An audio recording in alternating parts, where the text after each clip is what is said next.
दुनिया से बहुत ऊपर बादलों के बीच एक गांव तैरता था। ये एक जादुई जगह थी, नीचे जमीन से छुपी हुई। घर गुब्बारों जैसे थे, मजबूत रस्सियों से बादलों से बंधे हुए, पर ये रस्सियां कहास थीं। ये गांव वालों के दिलों से जुड़ी थीं। गांव का एक अनोखा नियम था, घर की ऊंचाई मालिक की दयालुता पर निर्भर करती थी।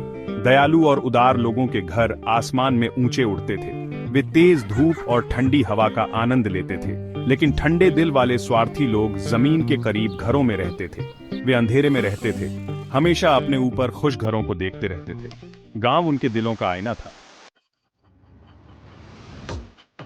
इस गांव में निखिल नाम का एक लड़का रहता था। निखिल का गांव बहुत सुंदर था, चारों ओर हरियाली और खुशहाल लोग थे। वो एक तेज लड़का था, लेकिन वो स्वार्थी भी था। उसकी चालाकी और स्वार्थ ने उसे गांव के बाकी बच्चों से अलग कर दिया था। उसे दूसरों की परवाह नहीं थी। जब भी कोई मदद मांगता, निखिल उसे अनदेखा कर देता।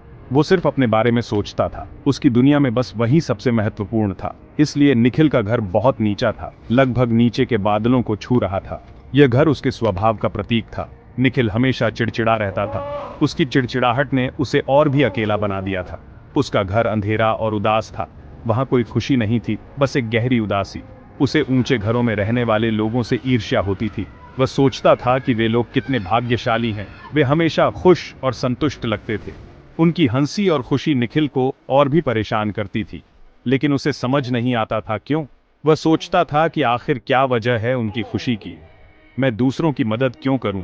वो अपने आप से बुदबुदाता था। उसे लगता था कि मदद करने से उसे कुछ नहीं मिलेगा, सब कुछ अपने पास रखना बेहतर है, वह सोचता था। उसकी लालच ने उसे और भी स्वार्थी बना दिया था, और इसलिए निखिल अपने स्वार्थ में फंसा रहा।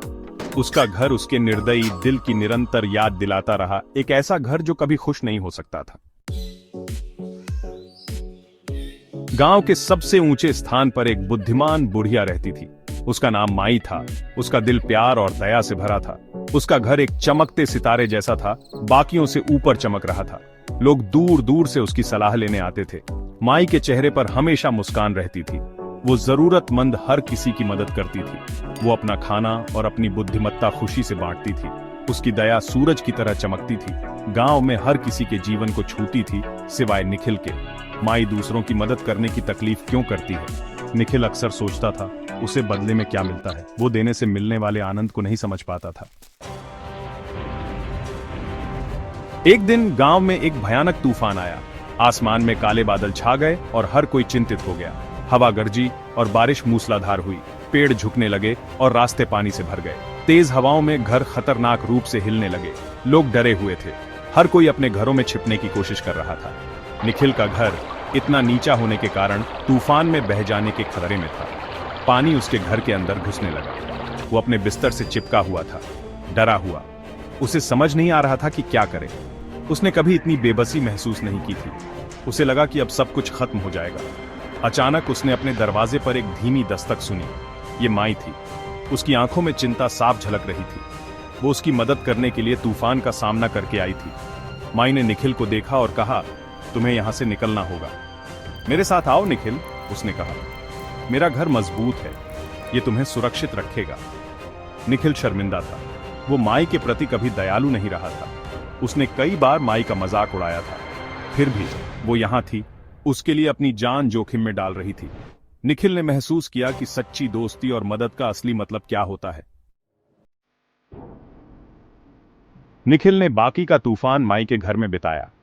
बाहर बारिश की तेज बौछारें और तेज हवाएं थीं, लेकिन अंदर का माहौल शांत और सुरक्षित था।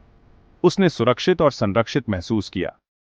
माई का घर एक आश्रय था, जहां निखिल को पहली बार सच्ची सुरक्षा का अनुभव हुआ। उसने आश्चर्य से देखा जब माई ने अन्य ग्रामीणों की मदद की जो संकट में थे। माई ने बिना किसी हिचकिचाहट के सभी को अपने घर में शरण दी। वो दया की देवी की तरह थी, जहां भी जाती प्यार और देखभाल फैलाती थी। उसकी हर क्रिया में एक गहरी करुणा झलकती थी। उस रात निखिल के अंदर कुछ बदल गया। उसने महसूस किया कि माई की दयालुता ने उसके दिल को छू लिया था। उसे दयालुता का असली अर्थ समझ आया। उसने जाना कि सच्ची दयालुता निस्वार्थ होती है। वो समझ गया कि सच्ची खुशी दूसरों की मदद करने से मिलती है। दूसरों की भलाई में ही अपनी खुशी छिपी है। अगली सुबह तूफान चला गया था। आसमान साफ था और सूरज चमक रहा था। निखिल बाहर गया और लोगों के घरों की मरम्मत में मदद करने लगा। उसने देखा कि एकजुटता में कितनी ताकत होती है। उसने उन लोगों को खाना दिया जिन्होंने अपना सब कुछ खो दिया था। उसकी मदद से लोगों के चेहरे पर मुस्कान लौट आई। पहली बार उसने उद्देश्य और आनंद की भावना महसूस की।